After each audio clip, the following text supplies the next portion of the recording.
Georgia O'Keeffe is considered one of the great American artists of the 20th century. O'Keeffe is best known for her paintings of deserts and flowers. Some of her works are at the Phillips Collection in Washington. Elsa Smithgull works there. Most people really do associate O'Keeffe with her sensuous flower paintings, with the bleached bones of the desert of Southwest, of the beautiful verdant landscapes in Lake George. And yet in this exhibition, we get to bring together those works, the familiar, alongside some of the really pure abstractions that O'Keeffe herself didn't exhibit often in her own lifetime. The show has these drawings from 1915. And they are just exquisite gestural drawings, very organic in form, and no recognizable reference to a known subject. By the 1920s, critics described some of her paintings as sexually suggestive. O'Keeffe rejected those claims.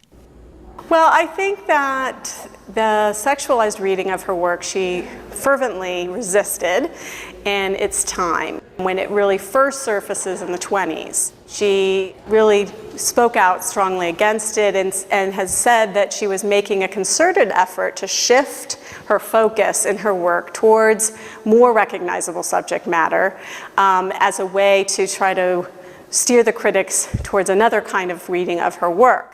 O'Keeffe began spending time in New Mexico in 1929. 20 years later, she moved there permanently. And it brings up a whole new body of subject matter, a lot of the New Mexico landscapes, but also those great sun-bleached bones that she'll hold up against the sky to frame the view through the socket of a pelvis bone, for example. During this period, her paintings changed. You start to see her depicting flowers increasingly large in format and increasingly greater in magnification. And so you start to see a major change in her scale, in her viewpoint, taking these unusual bird's and bee's eye perspectives. By the late 1950s, O'Keeffe's art changed once again. This is not a work that you probably would see on the wall and say, oh, yes, an O'Keeffe. So there's that surprising aspect to them. What's so exquisite about them is that she has, with very spare compositions, created these exquisite forms that are extremely expressive and that do recall those earliest charcoal drawings in that respect.